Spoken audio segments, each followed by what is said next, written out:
오늘 로마서에 있는 말씀을 통해서 재림을 준비하는 신앙, 재림 준비의 신앙이 어떤 신앙인가를 바울은 로마서를 통해서 우리에게 가르쳐 주고 있습니다. 여러분의 믿음이 주님의 재림을 준비하는 신앙 되시기를 주님의 이름으로 축복을 드립니다. 사도행전 1장 11절 말씀을 보면 예수님이 승천하시면서 그런 말씀하셨습니다. 갈릴리 사람들아 어찌하여 서서 하늘을 쳐다보느냐. 너희 가운데서 하늘로 올라가신 이 예수는 하늘로 가신 본 그대로 오시리라 하였느니라. 사도행전 1장 11절에 말씀한 것처럼 아마도 그림을 그리면 현상이 그런 것 같아요. 예수님 부활하셨습니다. 도마가 예수님 만져보고 주님 정말 살아나셨군요. 제자들이 모여있는 그 방에 예수님이 오셨습니다. 그러니까 예수님 어떻게 오셨어요? 문도 안 열리고 소리도 없었는데 어떻게 오셨어요? 그때 예수님이 영에 대한 문제를 말씀하죠. 그러니까 제자들은 부활에 대해 영적인 부활만 생각했습니다. 그 후에 예수님이 도마에게 영육간의 부활을 만져보라고 말씀하시면서 그에게 보여주셨습니다. 그러니까 여러분, 부활은 하나님의 신비의 역사입니다. 예수님이 마리아의 몸을 통해서 수태가 되었죠. 임신이 된 겁니다. 그러면 여러분, 우리가 그냥 그럼 예수님 아버지 누구예요? 성경에 보니까 마리아하고 요셉이 결혼했으니까 요셉 아닙니까? 이렇게 얘기할 수 있을지 모르겠지만은 전혀 그렇지 않죠. 하나님이 성령으로 잉태하여 수태해서 예수님을 10달 만에 출생을 합니다. 그게 어떻게 가능하냐? 그러니까 하나님하고 우리하고는 다른 겁니다, 여러분. 그러니까 하나님을 우리가 만나지만 어떻게 만나요? 어떻게 만나야 되죠? 인격적으로 만나야 돼요. 그러니까 우리의 믿음이 어떤 믿음이 되어야 되는가는 걸 정확히 말씀하는 거예요. 입으로 하나님 믿죠? 그냥 믿습니다. 우리는 대답을 그렇게 할 수는 있지만 대답만 했다고 믿음이 성립된 건 아닙니다. 우리의 믿음이 성립되는 것은 정말 예수님이 하나님이 나의 하나님, 내 몸처럼 느껴질 때 하나님을 믿는 사람이 되는 거예요. 우리는 보이는 교회를 통해서 하나님의 존재를 느낄 때가 참 많습니다. 그렇지 않아요? 우리가 교회 생활을 하면서도 하나님에 대한 존재를 못 느끼면요, 안 믿거나 신앙에 무감각하거나 아주 갓난아이 같은 어린아이 같은 신앙입니다. 적어도 여러분 교회를 3년 이상 다닌 사람은 어린아이 신앙이면 안 됩니다. 정말 곤란해요. 어떤 동물 연구하고 동물에 대해 말하는 분 얘기를 들어보니까 우리가 요즘 많이 기르는 애완견, 강아지들이죠. 개들이죠. 이 개는 사람의 나이와 대비해서 말할 때 개 한 1년은 사람 나이로 치면 5년이라고 얘기합니다. 그러면 여러분 개가 10살이면 우리는 어떻게 해요? 5년씩 해서 50년이다 이렇게 해야죠. 우리 집에 있는 강아지가 아직 20년은 안 된 것 같고요. 거의 돼 가는데 행동이 아주 나이를 엄청나게 많이 먹으신 그런 어르신들이 하는 행동을 그대로 해요. 얼마나 삐지기를 잘하는지요. 귀가 열려가지고요. 사람 소리를 다 알아들어요. 그래갖고 이제 우리끼리 대화를 하다가 이제 개를 얘를 저 강아지나 개라고 이렇게 불러야 되는데 TV도 개도 나오고 막 그러잖아요. 우리가 저는 개새끼가 왜 저러냐 그러면요, 옆에서 앉아 듣고요, 얼굴이 새처럼 해가 앉아 있어요. 자기 보고 욕을 하는 줄 알고 그렇게 색처럼 하는 거예요, 여러분. 그 동물학자가 그렇게 얘기한 것처럼 우리가 나이를 먹는 것, 그것처럼 여러분, 사람도 어떻게 해요? 신앙의 나이가 있습니다, 여러분. 믿음의 나이가 있어요. 믿음의 나이는 정상적인 신앙의 성숙을 가져오지 않으면 언밸런스적인 신앙생활이 되는 거예요. 들은 것 많고 아는 것 많은데 그렇게 살아가지 않으면요, 하나님의 역사도 경험하지 못하고 하나님의 은혜도 몰라요. 그러니까 교회를 다니면서 하나님의 역사와 은혜를 경험하며 하나님을 만나는 순간이 되는 거예요, 여러분. 사도행전에 많이 나와 있잖아요, 여러분. 그 중에 여러분 유대인도 아닌 이방인 사람 고넬료, 그가 기도 시간에 환상을 보잖아요, 여러분. 하나님이 보여주신 환상을 그가 본 거예요. 베드로는 예수님의 제자니까 그렇다고 치고, 예수님을 직접 만나고 따라다니고 제자 12 중에서 수제자라고 불리는 사람이 베드로니까 그렇다 치지만 여러분, 이방 군대 백부장인 고넬료는 어때요? 이스라엘 백성도 아니고 하나님을 믿는 사람임에도 그가 하나님이 주신 환상을 보게 되는 거죠. 그게 믿음의 증거인 거죠, 여러분. 하나님이 보여주시고 나타내 주시고 함께하는 놀라운 역사. 근데 대부분 많은 사람들이 이 신앙이 순간 신앙에 불과합니다. 그 은혜, 영적인 은혜를 경험했으면요, 그 은혜를 지속하는 게 중요하죠. 어쩌면 여러분, 우리가 하나님을 믿고 은혜를 경험한 후부터는 하나님 나라 가는, 천국 가는 그날까지 내가 받은 그 은혜를 계속 지속적으로 유지해 나가느냐 하는 것이 중요합니다. 그 역사가 바로 교회의 역사고 사도행전의 역사입니다. 사도행전 읽어보시면 마가이다라방의 그 등리 뜨거운 역사가 교회로 가서 예루살렘 교회가 생겨졌고, 예루살렘 교회에서 이방인 교회로 옮겨져 갔고, 이방인 교회가 성령의 역사가 가는 곳마다 교회가 서게 되고, 거기서 하나님의 표적과 이적이 계속 나타났잖아요. 바울도 다메섹에서 하나님을 만나면서 인격적인 만남을 갖게 되죠. 그가 유대인이고 가말리엘 문화생이고 바리새인 중에 바리새인이고 또 그 유대 최고 그 공회의 회원입니다. 우리나라로 얘기하면 서울대학을 졸업해서 국회의원이고 또 최고의 그 사람들에게 이력서적으로 대접을 받는 사람이 바울입니다. 정통적인 사람이고, 또 출신도 따지면 여러분 저 산속에 있는 그런 출신이고 서울 도시 한가운데서 좋은 가문과 그 배경을 가진 사람이 사도 바울입니다. 그도 하나님을 잘 모릅니다. 정통적인 유대인인데. 근데 하나님을 제대로 아는 때가 언제예요?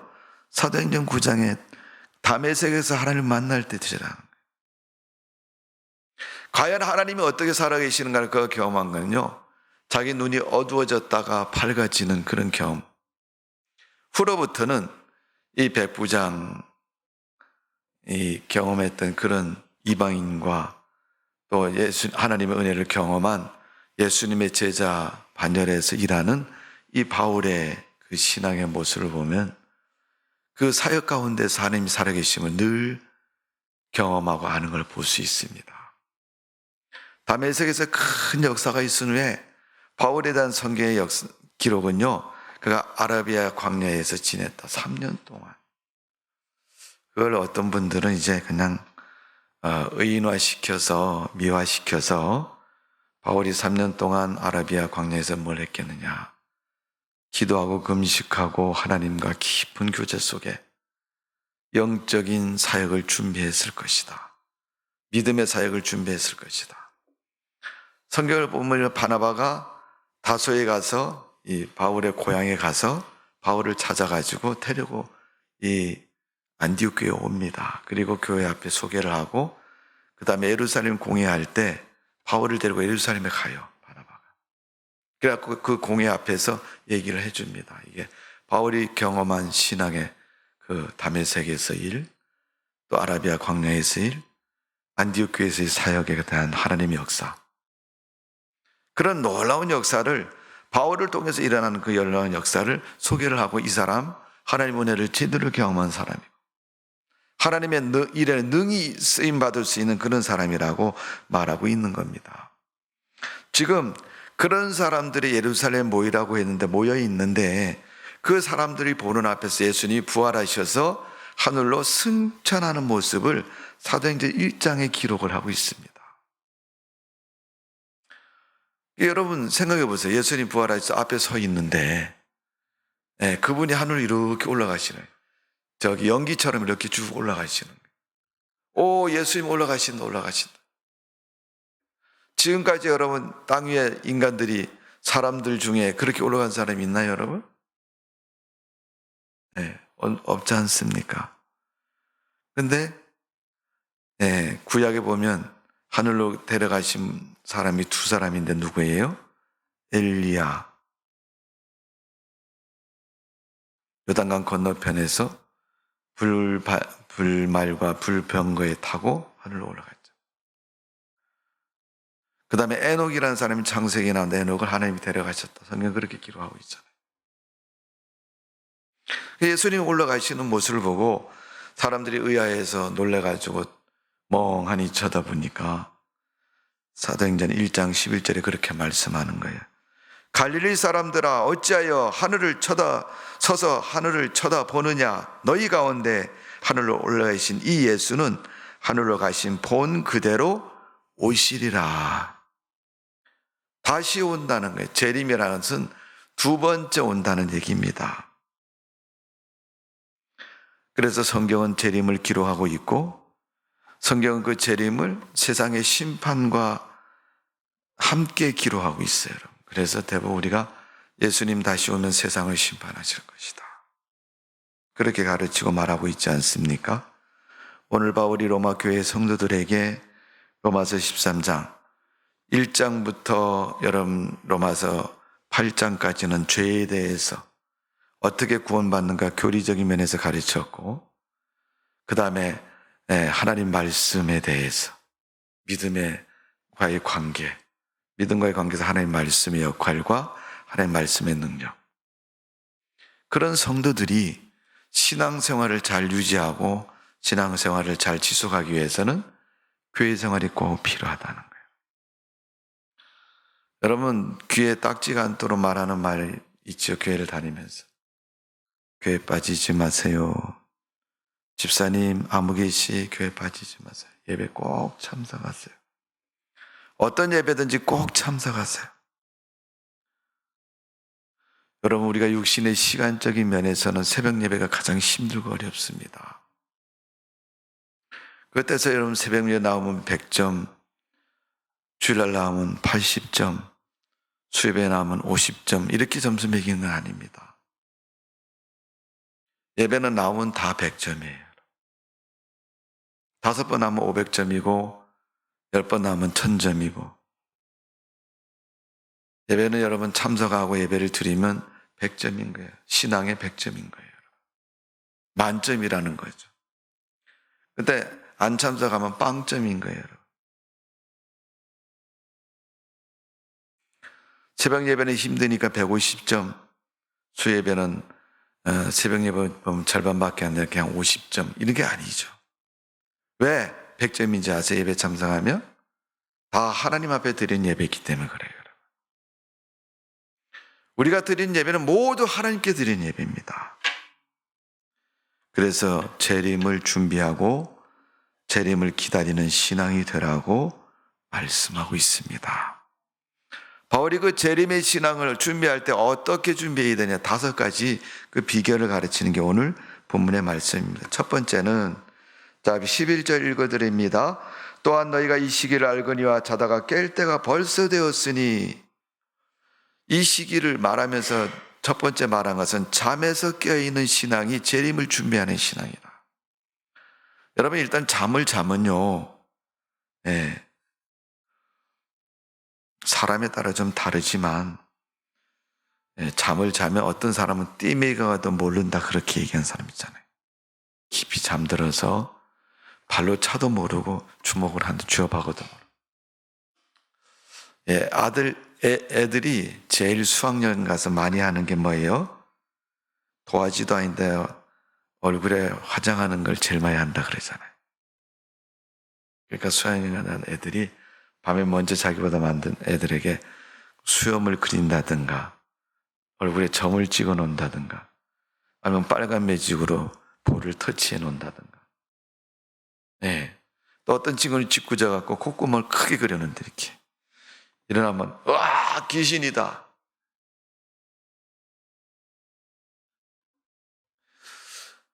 잠들면 잘 모르지 않습니까? 잠들면 의식이 없는 거하고 똑같은 겁니다. 오늘 바울이 잠자는 신앙에서 깨어있는 신앙이 재림을 준비하는 신앙이다. 이 말을 했습니다. 왜 그렇죠? 잠자는 신앙은 신앙의 생명력이 없고 감각을 잊어버린 신앙을 말하는 거예요. 손가락이 잘렸는데 피가 납니다. 아파요, 안 아파요? 아프죠. 야, 큰일 났다. 병원에 가서 꿰매자.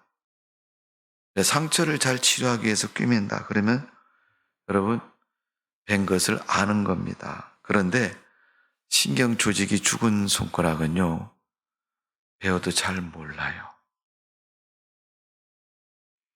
일을 많이 하신 분들은 손을 보시면 이 굳은 살이 배어 있습니다.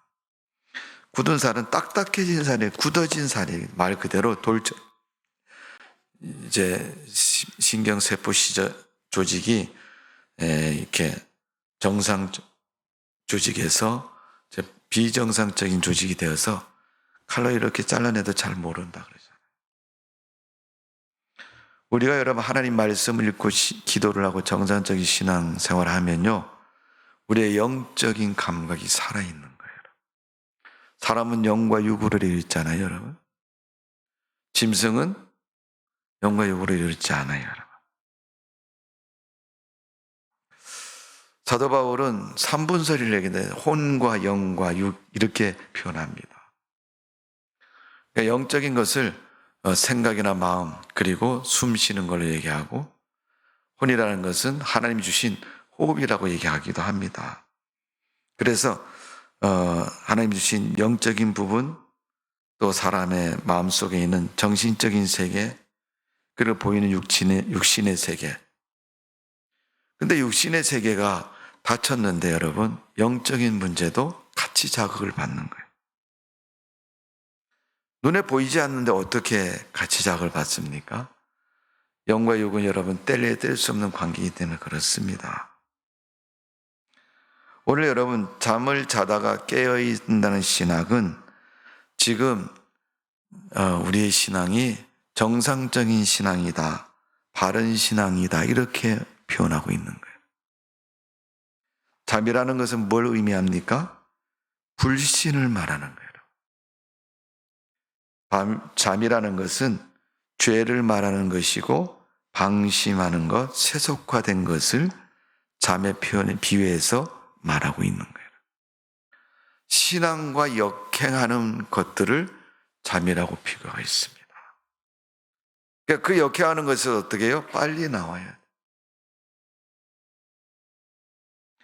마태복음 25장 13절에 보면 깨어있으라고 그래서 말하는 거예요. 마태복음 25장 4절에 보면 슬기로운 자와 미련한 여인에 대한 이야기가 나옵니다. 그런데 슬기로운 사람은 어떤 사람이에요? 등과 기름을 준비한 사람이라는 거예요. 등과 기름을 그냥 준비하고 예비되어 있다는 것으로 끝난 게 아니고 그 내용을 우리가 좀 읽어보시면, 자, 미련한 사람이 자기 등불 꺼질 걸 생각해갖고 슬기로운 사람에게, 기름을 준비한 사람에게, 야, 너 나도 좀 줘라. 그러니까 슬기로운 사람이 뭐라 그래요? 너 주면 둘 다 못 쓴다는 거죠. 둘 다 등이 꺼진다는 거예요. 그럼 신랑이 뭐 어떻게 되겠느냐? 여러분, 신앙은 나눠줄 수 없는 게 신앙이죠, 여러분. 야, 좀 제대로 좀 신앙생활 좀 해라, 이 말은 할 수 있지만요, 그 사람에게 아이 너 신앙생활 못하니까 내가 보충해 줄게, 그러니까 내가 빼가지고 넣어줄게, 이렇게 할 수 없는 게 신앙입니다. 그래서 부모와 자식 간에도 여러분, 신앙은 본인이 정신 차리지 않으면 여러분 신앙생활 안 됩니다. 우리 크리스찬들이 좀 기억해야 될 문제가 하나 있는데, 그게 뭐냐면, 신앙생활은 여러분 남 걱정은 많이 하는데 내 걱정은 별로 안 해요. 맨날 쳐다보면 너 기도 좀 해라, 너 새벽 기도 가자. 자기는 그 사람보다 몇 번 더 가는 사람이 안 가는 사람 보면 그러잖아요, 그죠? 그럼 자기는 완벽해졌느냐? 몇 번 더 갔기 때문에? 사실 그건 또 아니거든요. 여러분, 신앙은 나눠줄 수도 없는 거지만 그걸 잘못해서 불신앙에 빠지면요, 둘 다 어떻게 해요? 침몰하는 사람의 모습이 되는 거예요. 이 슬기로운 여인이 야, 기름 달라고 그런 사람이, 야, 나 기름 주고 싶지만은 주면 우리 둘 둥불 다 꺼져. 그러니까 못 줘. 이게 뭐예요? 자매에 관한 문제입니다, 여러분. 자매에 관한 문제. 내가 신앙생활 제대로 못하면 내가 못하는 걸로 끝나는 게 아니라, 신앙은 연대성이 좀 있어요, 여러분. 그래서 신앙이 좀 열심히 있는 사람과 안 열심히 있는 사람, 좀 표현이 그렇지만은 좀 좋은 사람, 안 좋은 사람이 같이 앉아 있으면요, 안 좋은 사람이 좋은 사람 신앙을 자꾸 빼앗아 갑니다, 여러분. 그러니까 영적인 문제이기 때문에 그래요, 여러분. 영적인 문제는 육적인 것과 조금 다른 면이 있잖아요. 이게 비유가 되려나 모르지만 어떤 사람들이 그럽니다. 하품이 전염된다, 그런 말을 쓰잖아요, 여러분. 여러 사람이 이렇게 쭉 둘러앉아 있는데 한 사람이 졸려 그러면 하품했어요. 그럼 좀 있다 보면 옆에 있는 사람이 또 같이 하품합니다. 그걸 여러분 우리가 생리학적으로, 의학적으로 분석을 하면 대부분 하품이 나올 때는 산소가 부족할 때 나온다 그러는 거죠. 그러니까 한 자리에 앉아 있는 사람이 한 사람이 하품하면은 거기 있는 사람 전체가 어때요? 다 같이 부족한 거예요. 그런데 제일 약한 사람이 하품이 제일 먼저 한다는 거예요. 그 다음에 조금 약한, 두 번째 약한 사람이 그 다음에 따라하고. 근데 뭐 전염된다고 얘기하지만 여러분, 영적인 문제는 전염이 강합니다. 죄는 죄를 범하면요, 그 죄에 대한 그 자리가 남아요, 여러분. 자리. 그래서 그 자리가 머릿속에 박히고요, 또 거기 그 행동으로 말미암아 큰 유익을 얻었다면요, 그 유익에 대해서 아주 굉장히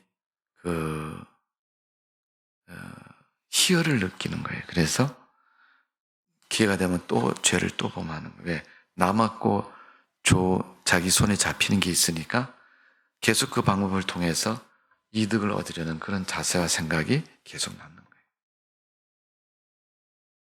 그러니까 여러분, 바늘도둑이 소도둑 된다는 죄의 습성이고 전염성입니다. 그리고 죄는, 잘못한 사람은요, 자기 잘못으로 끝난 게 아니라 자기 잘못을 은폐하려고 자기보다 더 큰 잘못한 사람을 찾는다는 거예요, 여러분. 그러니까 죄는 그러면요, 그 사람들이 주목하는 순간부터 너는 그랬어? 그러면은 자기 모습은 어떻게 해요? 거기에 묻혀서 잊어버린다는 거예요. 우리가 사는 사회가 그렇지 않습니까, 여러분? 하나를 지으나 두 개를 지으나 죄는 죄인데, 하나 지은 사람이 두 개 지은 사람 보고 야, 너 더 나쁜 놈이야, 이렇게 얘기한다. 100원 훔친 사람이 1000원 훔친 사람 보고 너 도둑질했지, 너도 했잖아. 그러면 뭐라 그래요? 얘만 난 100원밖에 안 훔쳤어. 아주 자신감 있게. 100원 훔친 거나 1000원 훔친 건 마찬가지인데, 지는 100원 훔쳤다고, 야, 난 100원밖에 안 훔쳤어, 이렇게 큰 소리 친다는 거예요. 그게 여러분 큰 소리 치는 문제는 아니잖아요, 여러분. 우리의 신앙이 세상에 있는 잠으로부터 거리가 있어야 되고 깨어나야 됩니다. 성경은 왜 그 말씀하고 있으면 우리가 살고 있는 이 시대가 종말의 시대가 가까울수록, 하나님 나라가 가까울수록, 오늘 11절에 하나님 나라가 가까워졌다고 이렇게 말하면서 잠에서 깨어나야 된다.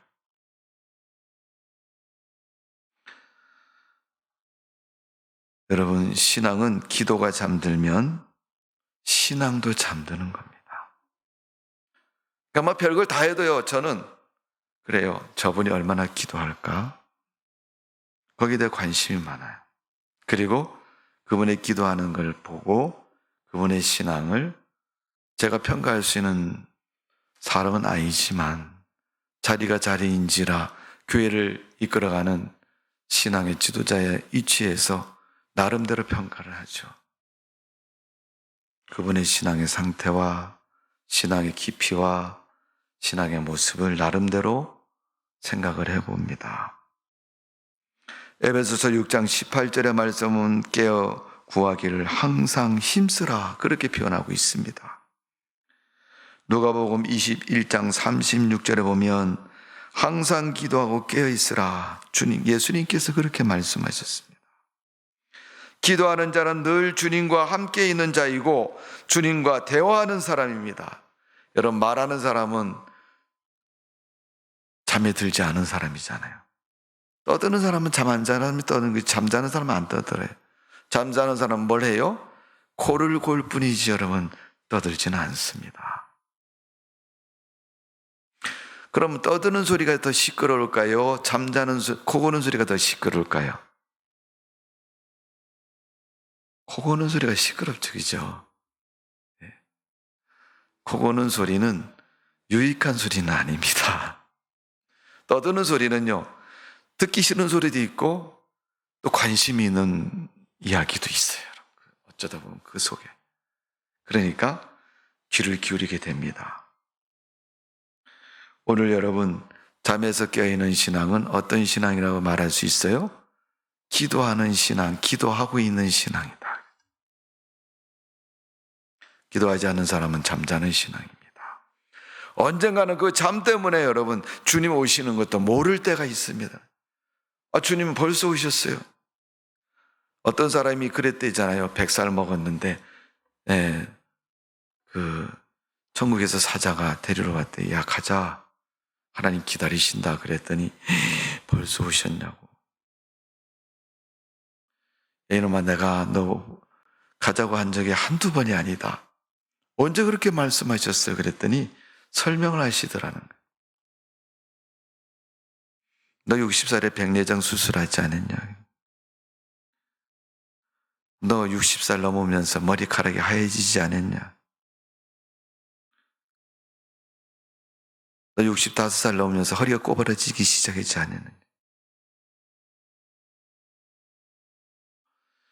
그가 육신에 늙어가는 그런 수준과 경험을 통해서 하나님은 그 사람에게 하나님은 말씀해 주셨다는. 그런데 그 사람은 전혀 그런 걸 아랑가지고 생각지 않는다.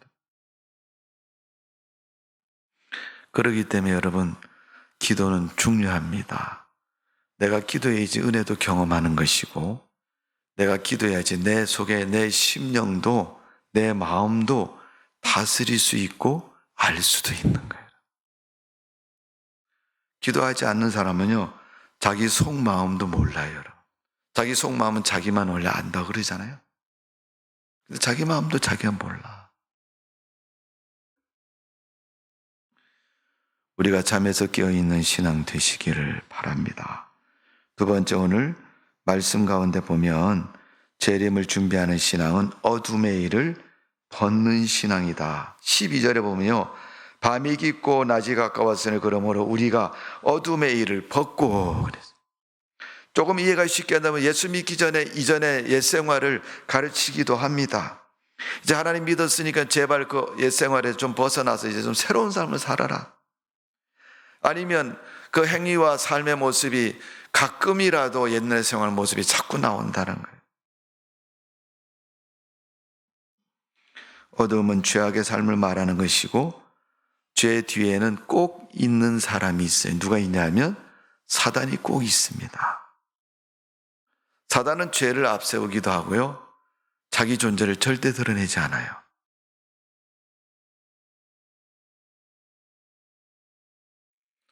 사단이 자기 존재가 발각될 때는 언제냐면요,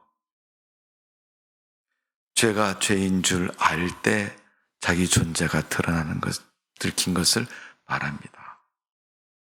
그러니까 죄를 범하고 나면 사단이 너 몰랐지? 내가 시킨 거야? 이렇게 얘기를 하는 거예요.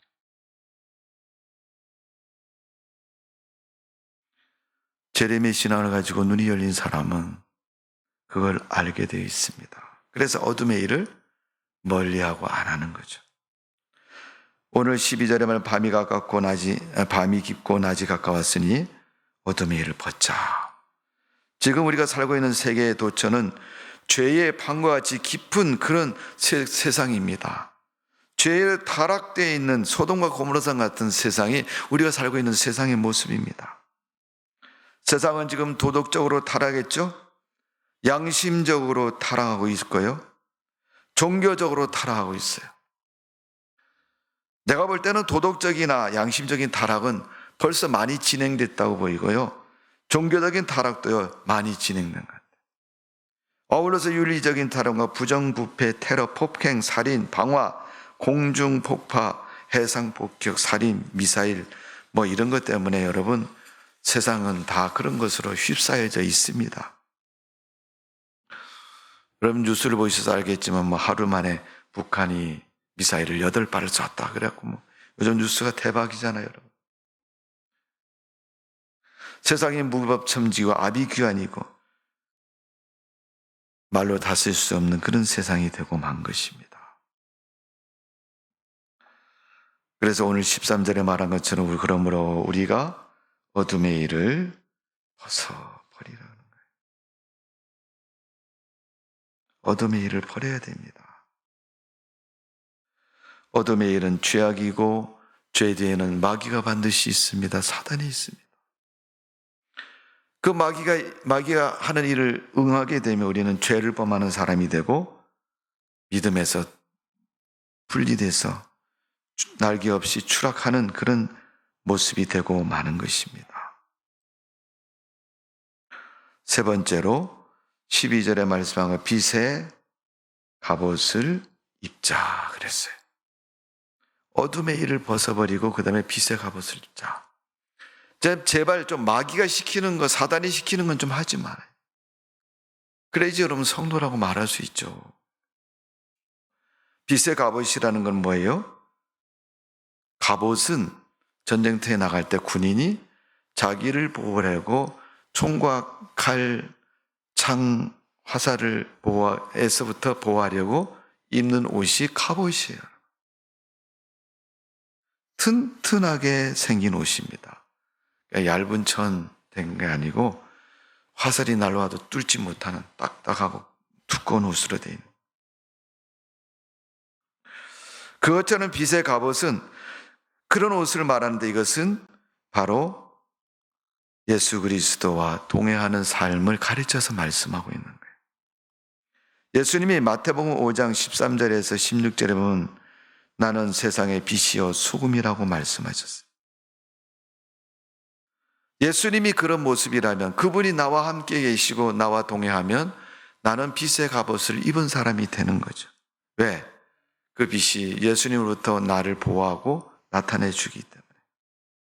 이걸 예수님과 동행하는 삶이다 이렇게 말합니다.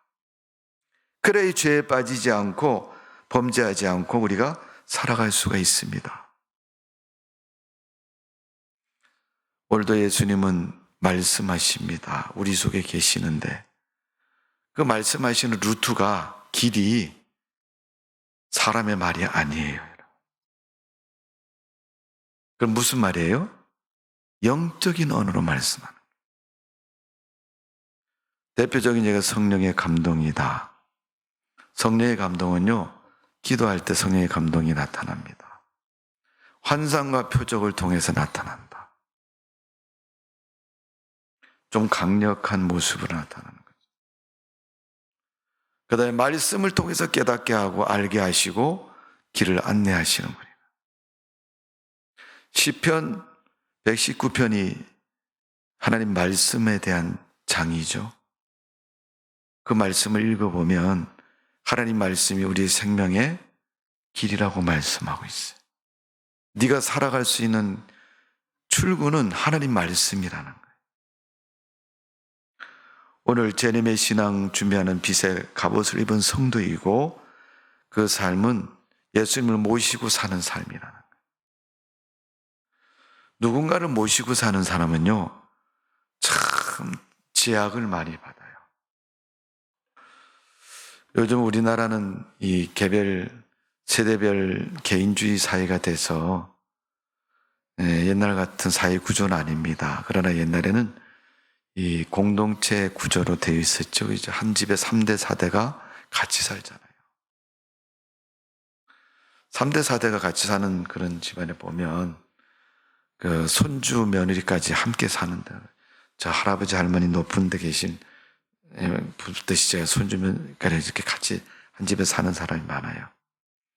근데 그 중간에 아들, 딸, 며느리가 60이 넘고 70이 됐는데도 부모님이 아직 살아 계시니까 어디 외출했다가 점심시간 되면은 집으로 바쁘게 쫓아옵니다. 왜? 부모님 밥상을 차려드린다. 어디 갔다가도 시간 되면 와야 돼요. 그게 뭐예요? 예수님과 동행하는 사람, 성도들의 삶은 그런 삶이에요. 야, 이번에 6월 6일 현충일이고 놀러 가자.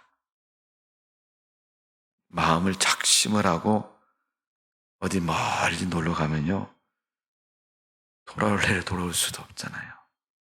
하루 만에 갔다가 한 서너 시간 만에 돌아오려면 적어도 비행기 타고 어디 외국으로 가거나 제주도만 가도 안 돼요. 그냥 서울 근처에서 전철이 가는 곳에 가야 여러분 쉽게 돌아올 수 있는 것처럼, 그게 여러분 보이지 않는 당연한 의무이기도 하지만 짐이기도 한 거예요. 그러나 거기에 뭐 있어요?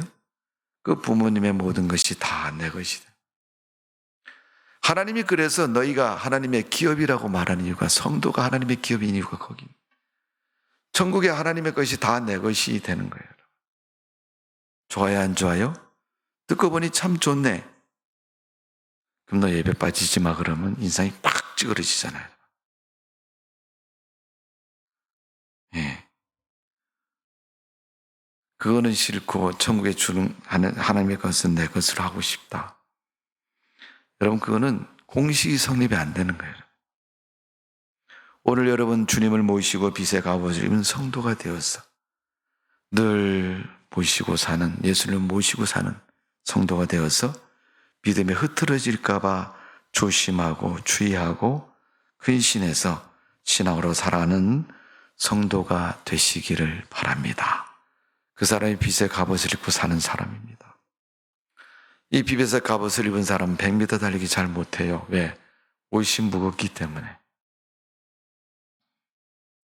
그러나 여러분, 갑옷을 입지 않은 사람은요, 지 달리고 싶은 대로 막 출랑거리고 막 달립니다. 자, 네 번째로 주님의 재림을 준비하는 신앙은 방탕과 술 취하는 자가 되지 말아야 됩니다. 자, 오늘 본문 13절에 보면 낮에와 같이 단정히 하고 방탕하거나 술 취하지 말며 음란하거나 호색하지 말며 다투거나 시기하지 말고. 자, 거기에 나오는 단어를 보세요. 방탕, 술 취함, 호색, 다투는 거, 싸움하는 거, 시기하는 거, 미워하고 모욕하는 거. 다 여러분 안 좋은 일이죠. 그런데 이거는 드러내놓고 얘기하면요, 이런 행동을 하면요, 미쳤다 소리를 듣든지 나쁜 놈이란 소리를 듣든지 막 그런 수식어가 쫓아오는 그런 단어들입니다. 이걸 지켜야지 여러분 어떤 삶이 돼요? 단정한 삶이 되는 거예요. 단정은 정말 믿는 사람의 삶이 된다는 거예요. 방탕과 술 취함은 망국행위라고 말합니다. 여러분, 나라도 망하게 하는 거예요. 개인이 망하는 거예요. 여러분, 둘째 문제고. 방탕과 술 취함은 개인과 가정을 파괴시키고 나라를 근본적으로 흔드는 그런 일들입니다. 무질서와 타락한 행위. 잠언서 23장 20절에 보면 술 즐겨하는 자와 고기 탐하는 자와 사귀지 말라 그랬어요. 고기를 탐하는 사람, 고기 좋아하는 게 무슨 죄인가라는 생각을 저도 이 구절을 읽으면서 생각하다가 보니까 고기를 탐한다는 것은 단순히 고기를 먹는 차원이 아니라 욕심을 부리는 차원이라고 말할 수 있습니다. 술을 즐긴다는 건 술 먹은 자체로 여러분 정상적인 사람이 아닌 정신적인 상태가 흐리멍텅해지고 어지러지고, 제가 어릴 때 우리 할머니를 따라서 참 동네에 마실을 자주 갔어요. 할머니 어디 가면 할머니 어디가 그러면 저를 데려가, 야 가자 그러면 데려가. 한 번은 잘 기억은 안 나는데 할머니 따라갔더니 할머니가 맛있는 걸 드셔요. 아마 잔치집인 것 같아요 보니까. 그러니까 할머니가 좀 연세가 있으니까 어른이라고 동네 잔치를 하면서 이렇게 맛있는 걸 이렇게 갖다 드리고 대접을 한 것 같아요. 근데 이제 그 중에 뭐가 있었냐면 이제 막걸리가 있었어요. 할머니 그게 뭐야 그랬더니 술인데 너도 한번 먹어볼래 그래. 저는 그게 뭐 어떤 건지 모르지만 너도 한번 먹어볼래 그래서 한번 먹었죠. 아주 어릴 때 기억입니다만은 먹고 난 다음에 그 다음에 기억이 없어요. 나중에 뭐 엄청 잔 것 같은데 일어났다 할머니가 야 술 깼냐? 물으시더라고요. 그래서 그때부터 제가 생각이 뭐냐면 야 저거 먹으면 큰일 나겠구나. 이게 사람이 이성을 잃어버리는 거예요. 여러분 그냥 육신의 이성도 술 먹으면 제정신이 아닌데 교회 다니는 영적인 사람이 여러분 술 먹고 신앙생활을 한다? 이건 말이 안 되는 거예요. 그러다 또 괜히 합리화시키느라고 어떤 사람은 그런다며요. 술 먹고 싶으면 미국 가서 먹으면 되는데 미국은 술이 아니랍니다. 맥주가. 음료수래요. 거기 가서 맥주 먹으면 술 먹은 게 아니라고 또 거기 가서 드신다는 분이 있다고 그러는데 확인은 안 됐습니다. 여러분. 이 술 취하지 말라는 게 영적인 생애를 완전히 망가뜨려요. 방탕도 그래요. 방탕. 여러분 방탕 비슷한 말은 사치입니다. 사치. 제가 오늘 새벽에도 말씀을 드렸지만 교회 다니는 사람이 제일 범하기 쉬운 죄 중에 하나는 사치에 대한 죄입니다. 분명히 돈을 벌어서 내가 사고 싶은 거 사는 거는 여러분 맞는 얘기입니다. 그런데 그게 사치가 되면 문제가 되는 거예요. 그게 참 어려운 삶입니다. 경건한 삶. 그런 삶은 참 쉬운 삶이 아니에요. 오늘 우리가 하나님을 믿는 성도는 정말 그런 삶이 되어져야 될 줄로 믿습니다. 제가 이런 얘기도 한번 들어봤는데 제가 기도원에서 기도하러 자주 가다가 기도원 예배도 참석하는데 한 번은 어디 저기 용인 쪽에서 목회하는 목사님 좀 연세가 드신 분이래. 그분이 며느리 칭찬을 설교하는데 하시더라고요. 자기 머리를 그렇게 알더라고요. 그러면서 하시는 말씀이 뭐냐면 그 며느리는 시어머니가 입던 팬티를 물려서 입는데요. 전 그 말을 듣는데 그건 좀 아니다 이런 생각이 들더라고요. 그게 알뜰한 건지는 모르겠지만은 그런 말까지 하는 얘기를 들어봤습니다만은 우리가 이 사치나 방탕은요 교회 다니는 사람들도 범하기 참 쉬운 죄악입니다.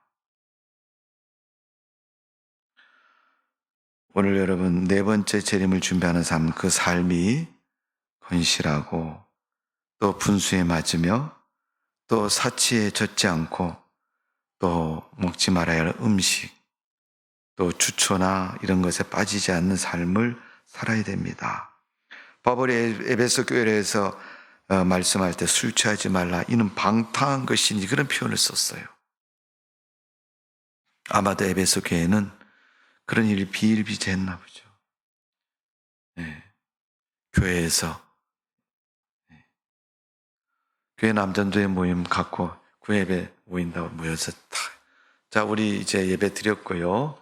2부 순서 하겠습니다. 그 2부 순서가 뭐예요?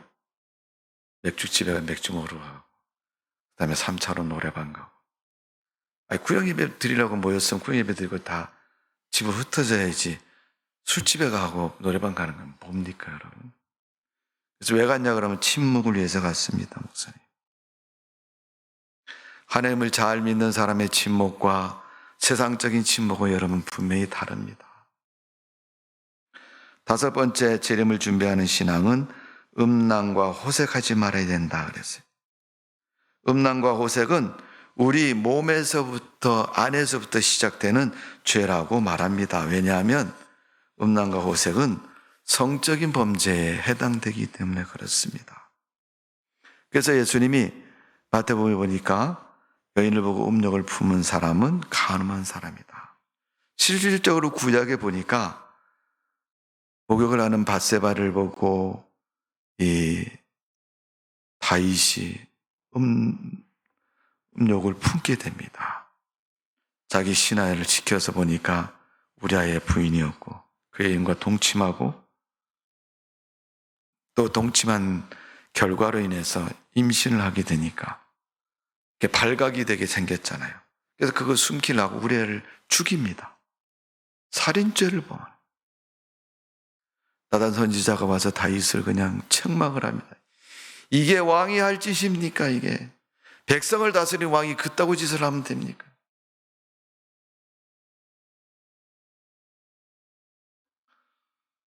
그 비유를 듣고 다윗이 그렇게 야 그래 쳐 죽일 놈이 어디 있냐고. 지네 집에 양이 많으면 그걸로 대접하지 남의 양 뺏어가고 대접한다 그러니까. 나단 선지자가 그 사람이 바로 당신입니다. 다윗 왕 당신이지 않습니까? 그 말을 들었을 때 다윗은 무릎을 꿇고 통회를 합니다. 하루 이틀이 아닙니다. 수일을 통회하면서 그 눈물에 침상이 들 만큼 회개하고 기대. 회개하지 않는 사람은 변명하고 감추고 도망치는 사람. 사도 바울이 고린도전서 6장 10절에 보면 음행을 피하라. 사람이 범하는 죄마다 몸 밖에 있거니와 음행하는 자는 자기 몸에서 죄를 범하는 것이니라. 이미도 음행은 안에서부터 죄를 범하고 실행하는 모습입니다. 에베소서 5장 3절에 음행과 각각 더러운 것과 탐욕은 너희 중에 그 이름이라도 부르지 말라. 어떤 분들은 그런 분도 있다 그러잖아요. 뭐 먹을 거 있으면 야 이거 먹어라 그러면 어디서 났어? 그럼 내가 저 옆집에 가서 훔쳐왔어. 그러면 니나 많이 먹어라. 돈을 줘도 이 돈 어디서 난 거야? 은행 털었어.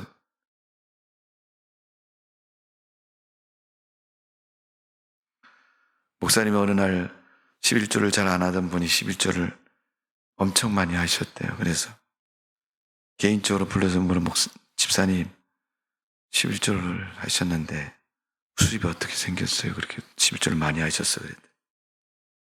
목사님 한탕했습니다. 뭘 한탕하셨어요?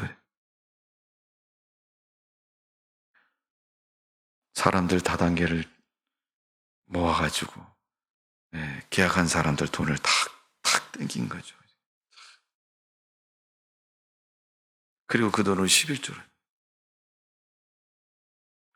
아나니아와 삽비라처럼 감추고 안 하는 사람도 문제지만요. 부정한 물질을 가지고 11조라고 내는 것도 여러분 부끄러운 일입니다. 사람들이 11조를 참 어렵게 생각해요. 11조가 여러분 하나님이 딱 정해놓은 것이고 분명한 거 아니에요. 여러분. 어렵게 생각하는 것은 뭐냐면 내가 11조를 얼마 해야 되는데 라고 생각하는 사람은 어렵습니다. 네. 11조 액수가 작으면요 이게 11조인가 싶어서 선뜻 내지를 못해가지고 어렵게 여기는 사람이 많아요. 그래서 내가 그래도 나이가 몇 살이고 교회 다니지 얼마인데 얼마나 해야 되지 않겠느냐.